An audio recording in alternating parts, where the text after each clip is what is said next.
Los Angeles, California. With 13 million people and over 1,000 emergencies a day. It's often referred to as the local news capital of the world. Video journalists have captured an unbelievable catalog of events. To see what our members had to endure is very difficult. This is almost like a movie. It's hard to believe that this was real life. With our first on-scene heroes' perspectives, this is an insight into their most thrilling moments. In this episode, a blast from the past on a packed freeway. It looked like some sort of vintage World War II aircraft. A front seat view of a horrific car crash. These type of accidents are very hard to deal with because typically it's the innocent person that dies. And this man does the unthinkable in a highly charged standoff. If he happens to touch one of those wires, boom.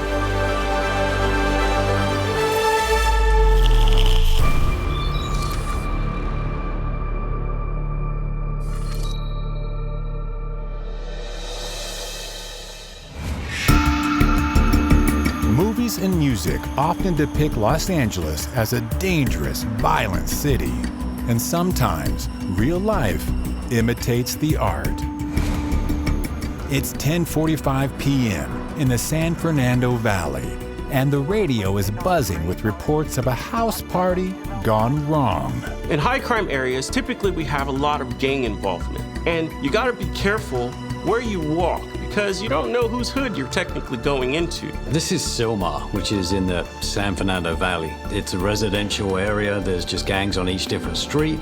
It kicks off. It takes one person to get shot. You get revenge killings. I mean, if you end up in the wrong place and it's after dark on the wrong street, you could be in real trouble. I kind of try and stay away from it, to be honest.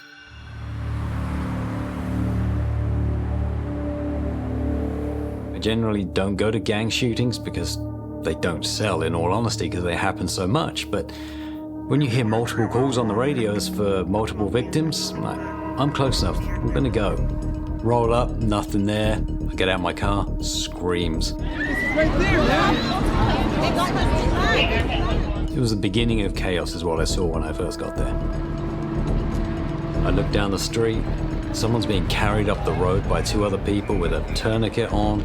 Families are running, gang members are flying up the road. One man has been shot in the foot, and some good Samaritans have treated his injury. Shootings are never the same, but they are always a bit chaotic. It's a traumatic time for people. People are scared for their own lives. They're trying to figure out what happened. Tensions are often high. We will actually wear a ballistic vest underneath our coats to ensure our safety. With all these emotions going on, if I don't read that scenario well, it can go wrong very, very quickly. Hey, do me a favor, man. You need to clear out. I get it. Once the crime scene tape starts to go up, I know it's a story. I mean, it became a big crime scene.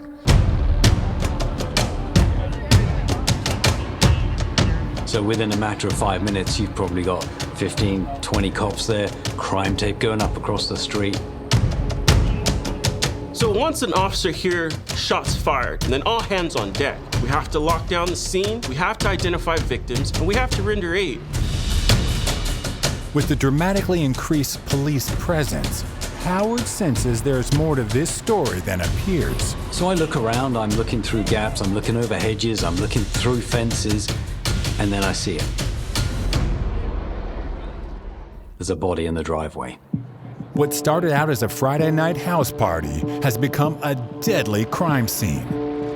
I think the visuals sold this story. The dramatic video of that victim being carried up the street. As soon as it turned fatal, the roads get shut down, which is good for me because I've been on that street, in the area, getting those close-up shots, and then I moved back, which means my competition cannot get that shot I got. Getting there first, getting the shot, and getting pushed back is not necessarily a bad thing. So on this particular situation, there was one deceased subject at the location and one that they rendered aid to. Sometime later, another victim walked into a local hospital. One life has ended, and 2 are changed forever as the result of an extreme act of violence.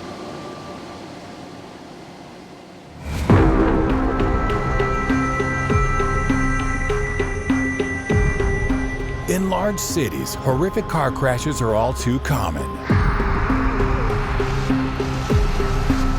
Crashes are very common in Los Angeles. I personally cover them nearly every night of the week.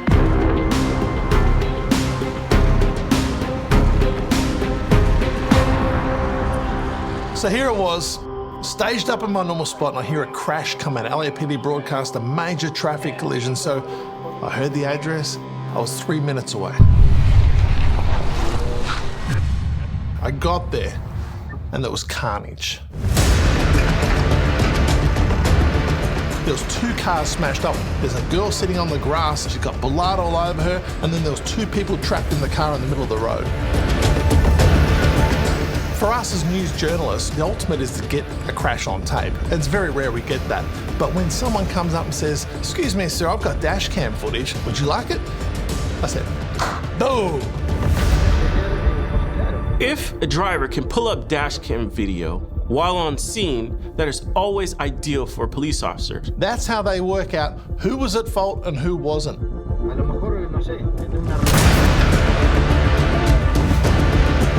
And as you can see in this footage, it's clear the young girl that was sitting on the sidewalk, she was the suspect in this case. She blew that red light at about 85, 90 miles per hour, trapping 2 innocent people in their vehicle. Firefighters work desperately to free the 2 trapped passengers from the wreckage. They are rushed to hospital with non-life-threatening injuries. This young girl, she's going to be walking for a while now and paying some massive fines. Luckily, she didn't kill anyone. The young driver not only walks away with her life, but miraculously didn't kill anyone else with her thoughtless actions. Coming up later, a highly charged high-wire standoff. If he happens to touch one of those wires, boom. But first, a blast from the past on a packed freeway. It looked like some sort of vintage World War II aircraft.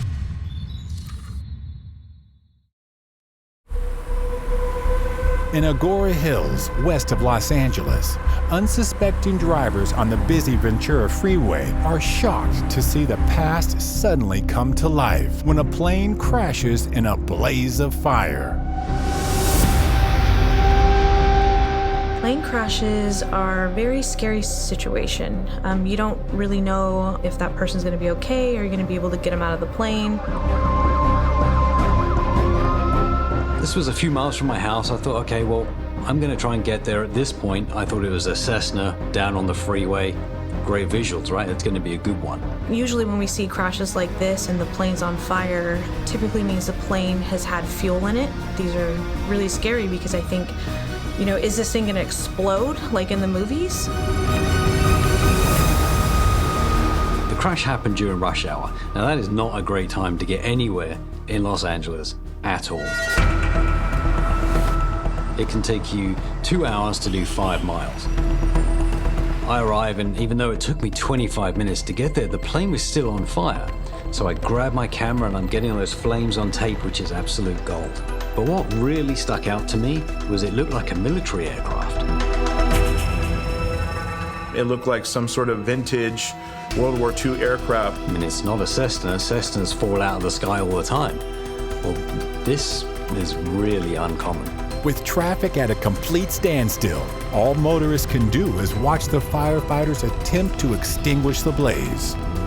I'm looking at a plane absolutely destroyed and hours of traffic piling up. It takes time to put the fire out, and then you have to get traffic redirected. I'm sure people sat on this freeway for a really long time.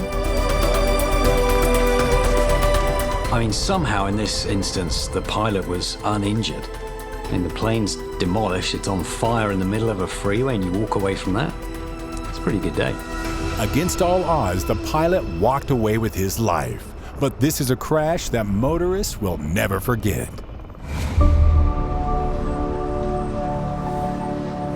From a terrifying accident to an even more disturbing event, Smack bang in the middle of downtown LA, first responders are rapidly gathering for what they can only hope is a man's call for help.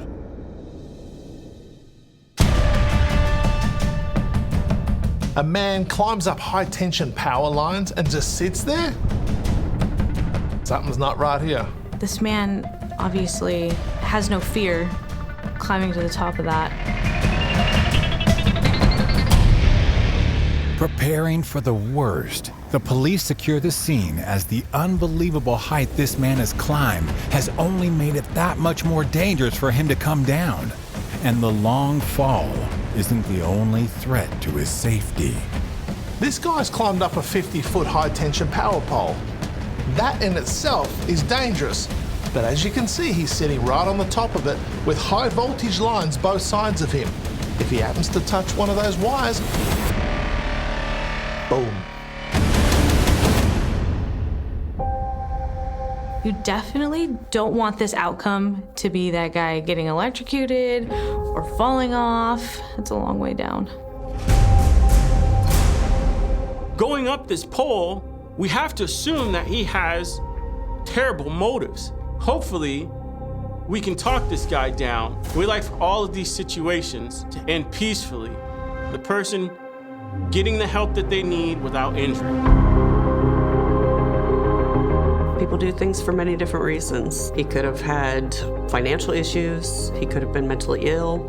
So he probably thought that was the answer. LAPD officers were talking to him and negotiating him coming down. He actually came down 3/4 of the way and then went back up and perched himself up on the crossarm.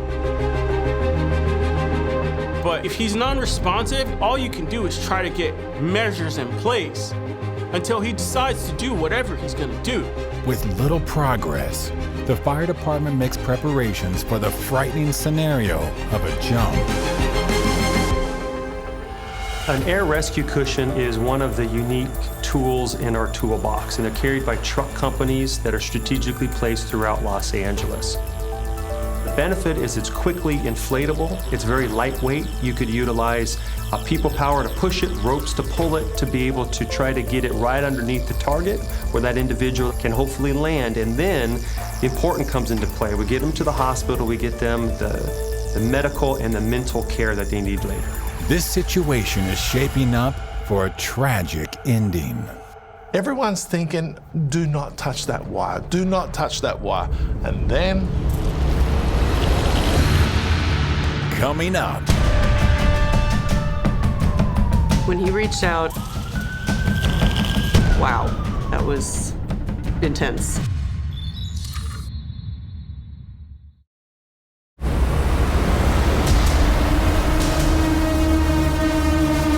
In Northeast Los Angeles, first responders are attempting to help a man who has climbed a power pole, risking not only a deadly fall, but death by electrocution. This guy's climbed up a 50-foot high-tension power pole. You never know what's going to happen. If he happens to just put one finger on one of those high-tension wires, it's all over. Everyone's thinking, do not touch that wire, do not touch that wire. And then...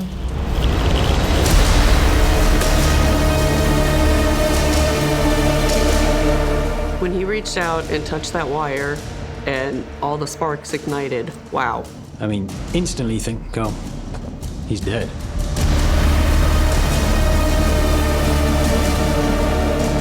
And he fell from the top of the wires, broke his fall with the airbag, and then collided into the ground and caught on fire. Paramedics rushed to him, they put him on the stretcher, the guy's still conscious and still breathing, just. Believe it or not, that guy actually survived.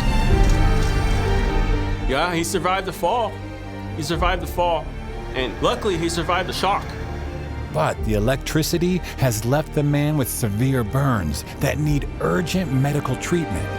It's really unfortunate that people end up in these circumstances because I know mental illness and there's so many things going on in today's world that it literally could force somebody over the edge at any moment.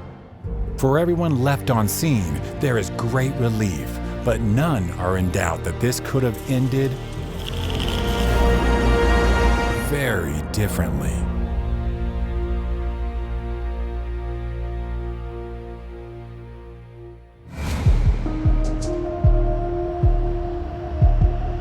The streets of Calabasas, home to some of the city's wealthier residents.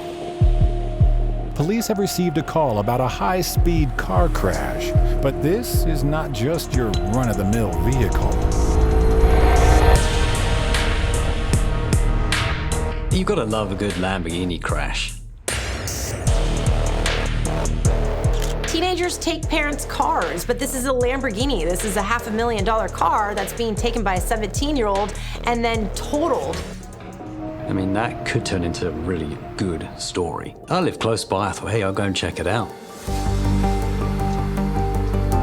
Apparently, he was driving a little too fast and lost control and ended up in the bushes, flipping the vehicle numerous times. If I was the first responder showing up on this call, the first thing I would think is, I hope this person's still alive. Second thing I would be thinking is, man, that's a lot of money down the drain. I love supercars, I gotta be honest, and I was torn apart looking at the state of that Lamborghini. I mean, he flipped it, destroyed it. There was nothing left. Howard hears that the teenage victim has sustained major injuries and is being transported to the nearest hospital by helicopter, and he sees an opportunity. So my priority is to get that chopper landing and taking that victim away. That's my story. When a helicopter transports a victim, time is ticking. When you try and drive to a hospital or a police station before a helicopter, you got to be driving pretty quick. So I'm hearing the chopper, they're talking on the radio, we're going to land at the sheriff's station. I'm like, okay, I got to turn left here, go right here, get on the freeway, gun it, get there before that chopper lands. And I nailed it.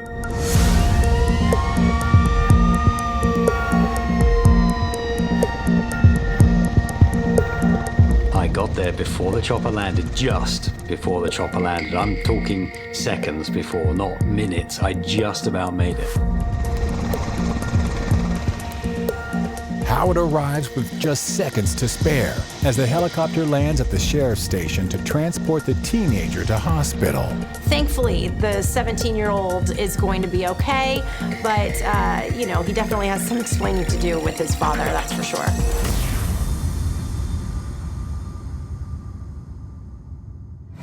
Coming up later, a standoff with a surprise ending. The guy decided to go for a swim. But first, a surprise visitor makes this car engine purr. This little kitten got stuck up in the engine bay and the woman had to get it out. There we go. Okay, all right.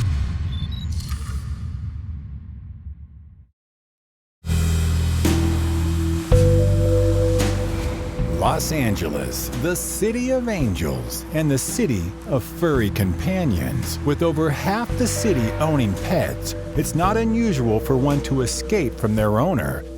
But one woman never imagined finding something catastrophic in her engine. Sounds like she ended up hearing a rattle in her engine compartment, and that concerned her enough to actually have to pull over her vehicle in a safe location. So she's opened up the hood of the car and she's looked in there and she's heard a noise, heard a hissing noise. She called 911 and they sent out animal control. If you put this right here just slightly, we'll pop it up. Animal control arrives, and after some sniffing around under the hood, they uncover the culprit.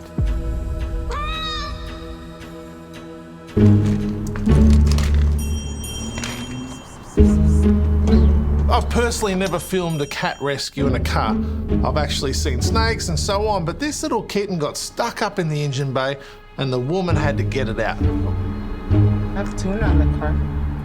You have to feel for the driver, the fact that she actually was driving on the freeway with a cat in her engine compartment. That's not something that happens to people every day. Okay, he's coming to you. No, don't resist. There we go. Okay. All right. Down.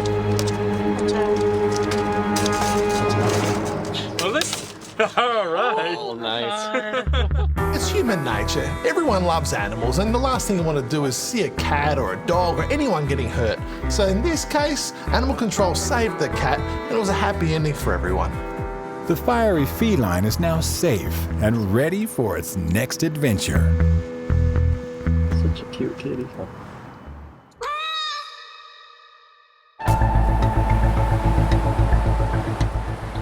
Armed robberies plague Los Angeles, and first responders are often faced with the violent ramifications of the ensuing chases, shootouts, and even standoffs. I mean, let's be honest, there's robberies every 15 seconds, I think, in Los Angeles. But what was different about this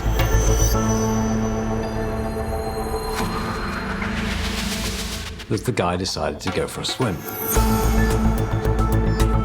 It turned into a standoff, so the guy's trying to get away from the LAPD, and in his mind, he thinks it's best that he go into a lake and stand there just biding his time like he's got nothing better to do. I'm in there, he's just chilling, must be freezing. It may have seemed like a good idea at the time, but the suspect must realize he has no way out, and that his captive audience will soon take him into captivity. I'm not sure what he was thinking, getting into the water, if he thought that that was going to buy him some time to possibly get away. I was trying to focus in and see what he had in his hand. It looked like a pen or a pencil or a smoking device or something. I don't know if he was completely with it. So in my experience, I've been on standoffs that are very similar to this situation, and they can last hours. And you definitely want to be there, so grab a chair and get comfy and get your camera ready. I mean, then it becomes a waiting game. I mean, you just kind of want the standoff to be over at some point. It's hard to say what a suspect's gonna do when you don't know what their mental status is. What if some sort of violent encounter takes place? And so we want to make sure that we're several steps ahead. The suspect realizes his time is up and starts to make his way out at the cold water.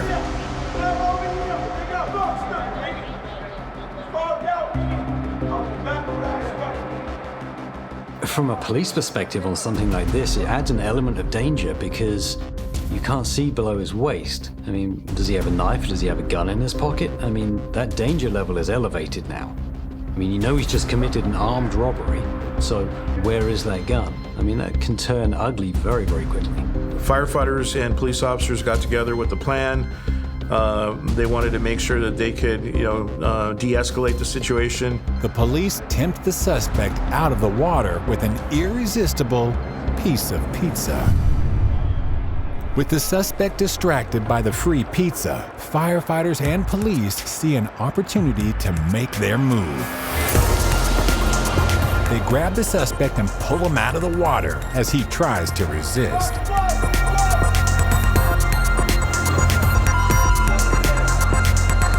They did handcuff him to the gurney. Obviously, that's for safety of the paramedics. We know he's a wanted suspect at that point. The paramedics were able to give him a full patient assessment and then transport him to the appropriate facility. The suspect is placed in the ambulance to be treated before being transferred to face his alleged crimes.